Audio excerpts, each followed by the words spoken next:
We'd like to thank Montecito Bank and Trust for their generous support in making Scam Squad possible.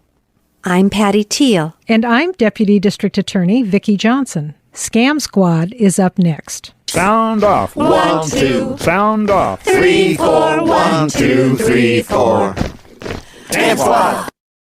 Welcome to Scam Squad. I'm your host, Patty Teal, here with Deputy District Attorney Vicki Johnson. And I know we have a special guest today, Vicki. I'll let you introduce her.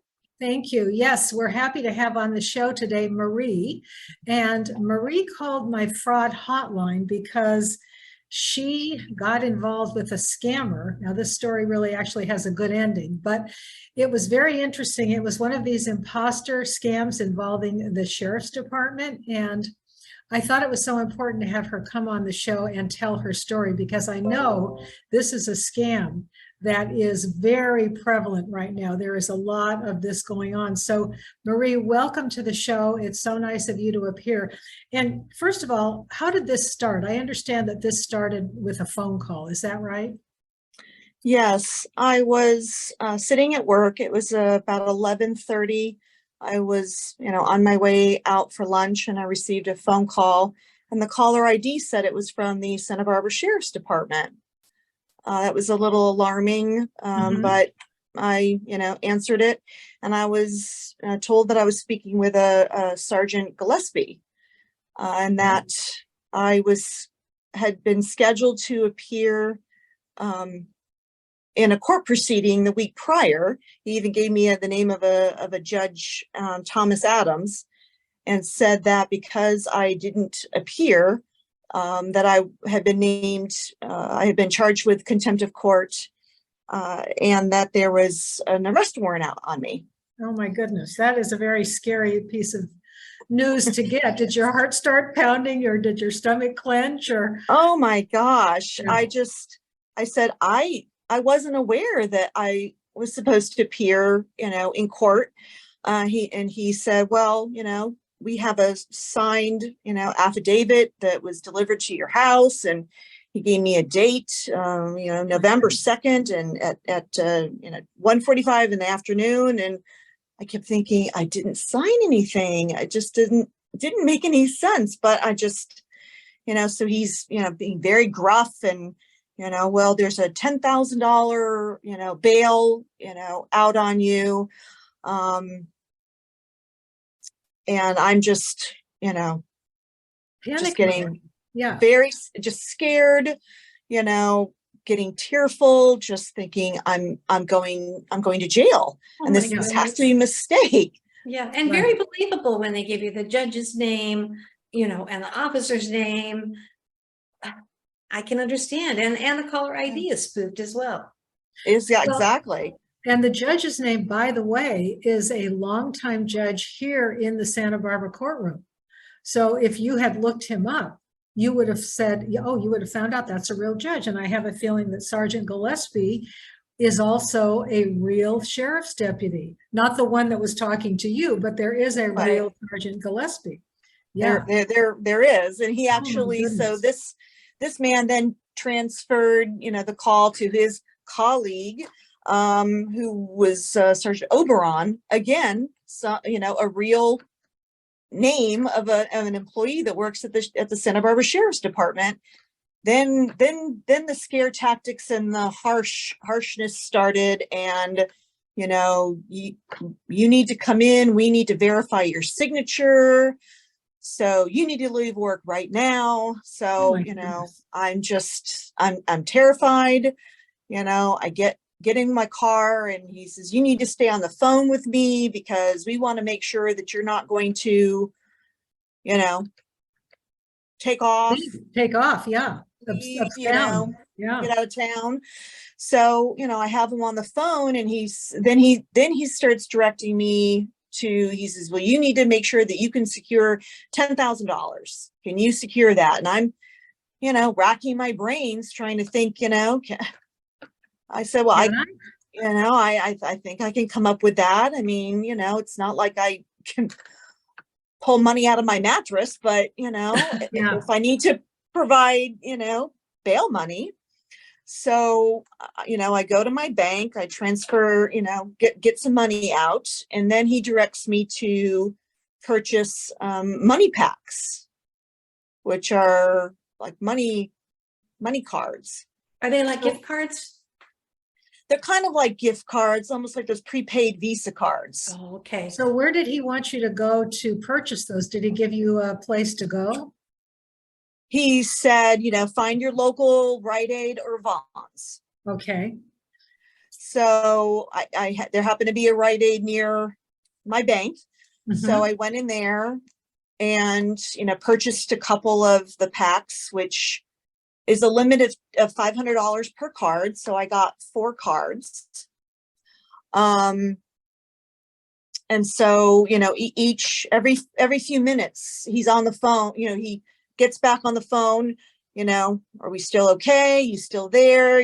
Just wanted to make sure that he still had his hooks in me. Exactly. And I'm, trying not, I'm trying not to break into tears at this point because, I'm frantic. So let me ask you this. When you went into Rite Aid and purchased these gift cards, did anyone talk to you and say, what are you going to use these cards for? Was there any questioning going on or warning or anything like that? Not at the Rite Aid, but Okay. there was a limit to the number of cards I could purchase. Mhm. So I went to a nearby Vons, and it was the manager there that said, this is a scam. Okay. Oh.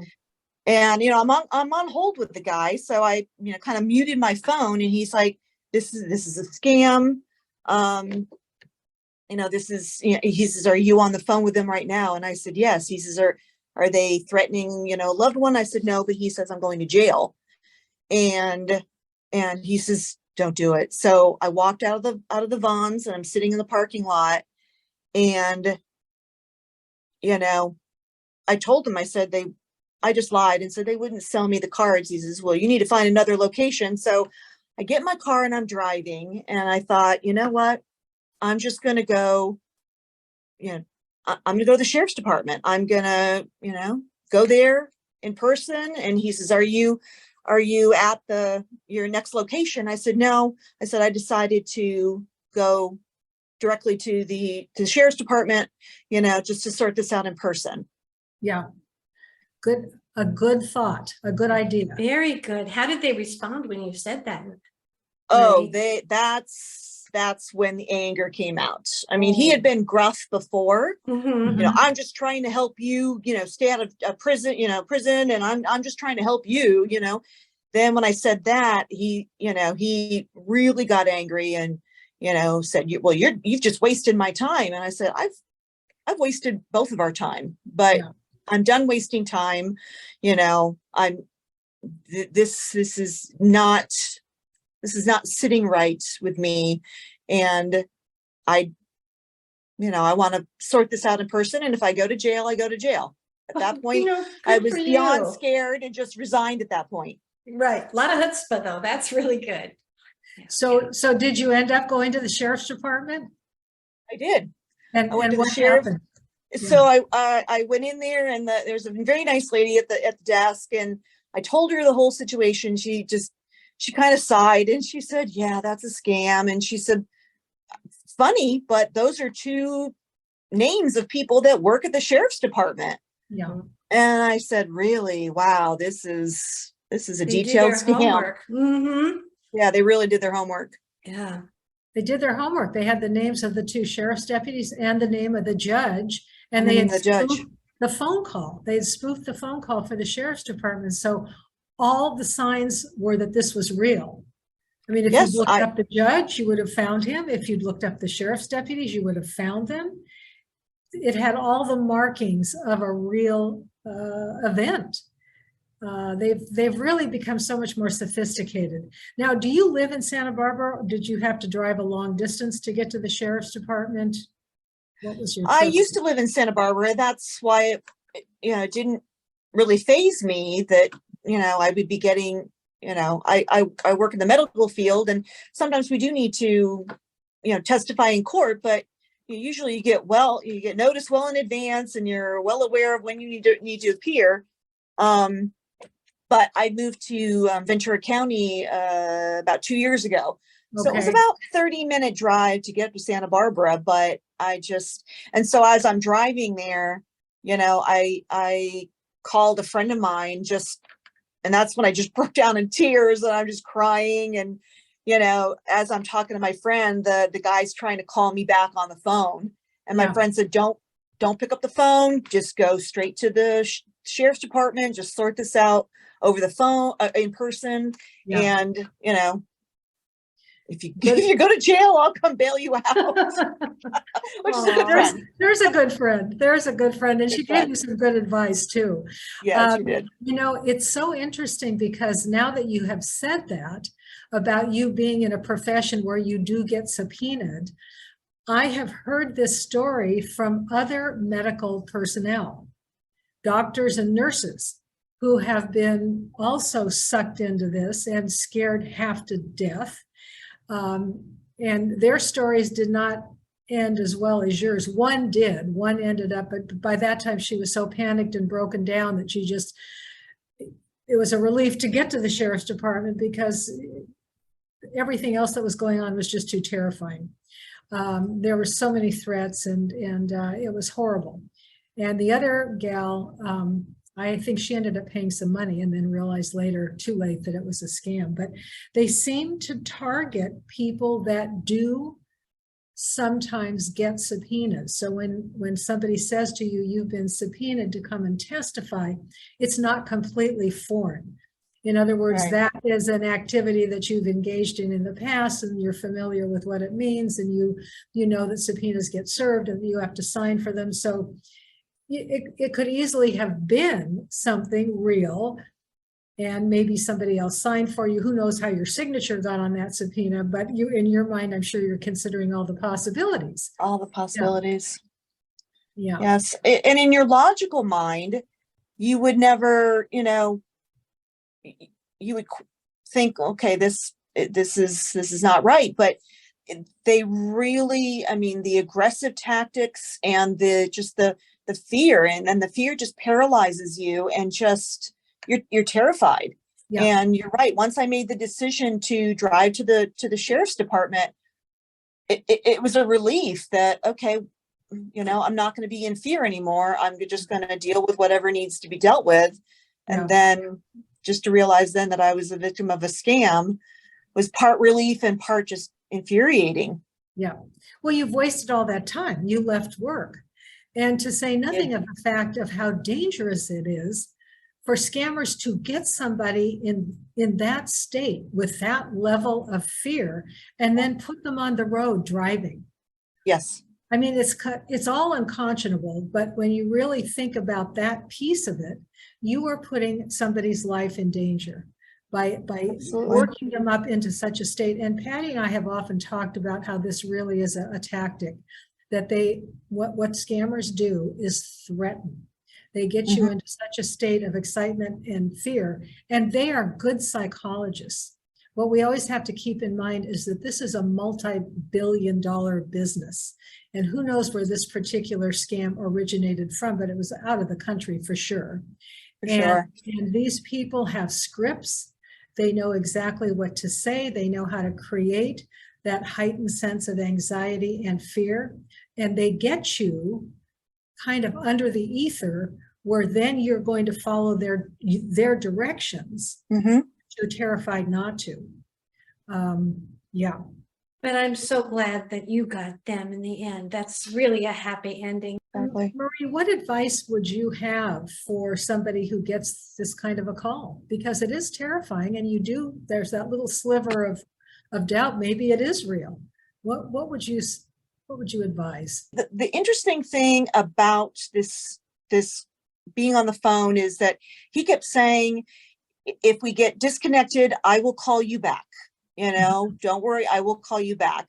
And so I would probably recommend that if anybody is getting a call that seems suspicious, say, I'm going to hang up and I will call you, and then call, the actual number for whatever agency. If I had said, no, I'm not going to call you back, you're not going to call me. I'm going to call you. I could have easily have called the sheriff's department and they would have said, no, these individuals have not contacted you. This is not something we do. We don't extort people for money. Yes. Which is essentially, what it was. And that- Heavily disguised, but Yeah. we don't do that. So, just like they say, don't click on a link in your email, go to that agency's website, don't just accept that caller ID, actually say, I'm going to hang up and I will call you to make sure this is authentic. And if that's when they're going to start to get aggressive, and then this is not right. That's very good advice. And it raises a very important point. The sheriff's department will not call and harangue you because you have not responded to a subpoena. If that had happened in real life and you had failed to respond to a subpoena, you would never have gotten a threatening call like that. Somebody might have contacted you to work out another time for you to come in, but you would never have been threatened with arrest or have had to post bail. So but you don't know that until you have been through this situation, and then you find it out. So I just want to thank you so much for coming on the show and sharing your story, because if we can spare anybody from having to go through the frightening experience that you went through, it will be well worth it. Yeah. And I do know that this is a scam that is happening a lot right now, because I'm in touch with the sheriff's department and I get phone calls telling me this scam is happening. So thank you very much for taking time out of your busy day. Yeah, we appreciate it. Thank you so much. It's very brave of you to share your story. And if there's one good thing that came out of it, it will warn other people. It always really hits home when they hear a live story rather than just a warning. Yes, I agree. Yeah. Thank you so much. So Vicki, do we have any good news today? Although her story really had a lot of good news. It had a good news. It had a happy ending, but I actually do have some good news, and I'm sharing this story just to bring to the forefront another scam that we're seeing a lot of right now, and just to issue another warning. So here's the headline: 16 defendants charged in a 112 count indictment alleging bank fraud and aggravated identity theft in stolen mail scheme. So here was the scheme, very simple. The crooks went up and down streets, taking mail out of people's mailboxes, those mailboxes with a little red flag that goes up saying, there's mail in here. Yeah.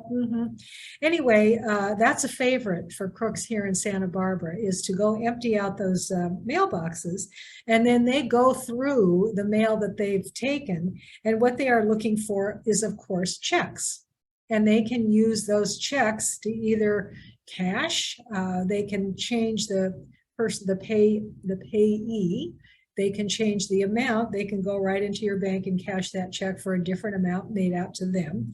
Or they can also produce checks with your routing number, your bank account number, all of that, and with a fake business. And then that's another way to get into your bank account. But it is a really big problem right now of thieves stealing the mail and then taking the checks, altering them in some fashion, and cashing them.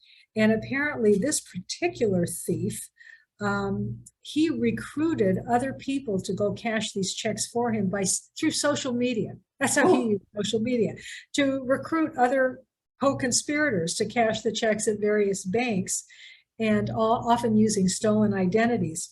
So I just wanted to emphasize it's a big problem right now. Don't put mail in those mailboxes that are sitting out at the end of your driveway with that little red flag, because the mail will get stolen and it will be used in ways you don't want it used. Get a locked mailbox. And the other thing people need to know, Patty, do not use the blue bins. Those blue bins that the post office places on street corners. No, those are not safe. Crooks at night will get sticky tape, a line, and they will simply go into the slot and start fishing out checks, mail. So don't use the blue bins. They are not safe. If you are going to mail a check, go into the post office. So there's my good news for the day. That is good news and good advice. And I know it can be a little bit painstaking to have to drive to the post office, depending how far away you live from it, but it's definitely worth the effort to do it. Or, maybe start switching over to a different kind of banking. Yes, that too, absolutely. As our friend Dayton would advise us to do, he said to me once, I have never in my life written a check. Oh, really? Well, yes. He's in his 30s, right? Yes, he is. I know. I can understand, though, that if you're older and you've gotten in the habit of writing checks your whole life, but I know when it happens in a store anymore and somebody's in front of you writing a check, you can hardly believe it. Somebody is writing a check. It's just I know. so I know, rare. it's true. So Yeah. all right. Well, thank you, Vicki. Good show. I'm so glad we had a guest today to share her story. Would you share your fraud hotline so others maybe could share their stories on Scam Squad, or you could help them with what they're going through with a scam? Absolutely. So my phone, and it goes directly to my desk at work, is 805-568-2442. I'll repeat that, 805-568-2442. Thank you. Thank you so much. Until next week. Bye-bye. Yes, bye.